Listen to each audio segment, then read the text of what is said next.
ये भी नहीं बचा। ये क्या कह रहे हो बेटा? फिर से? मैं खत्म हो गया अम्मा जान। ये कितनी बार हो चुका है। आज रात तबाह हो जाएगी अम्मा जान। मेरा घर बर्बाद हो जाएगा। मैं कभी बाप नहीं बन सकूंगा अम्मा। खामोश हो जाओ, मैं संभाल लूंगी, सब ठीक कर दूंगी।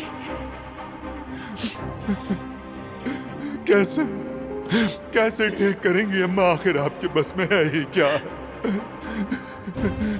तुम देखोगे क्या है मेरे बस में। तुम बाप बनोगे हसन। उठो। लेकिन ये बात तुम्हारे और मेरे सिवा कोई नहीं जानेगा।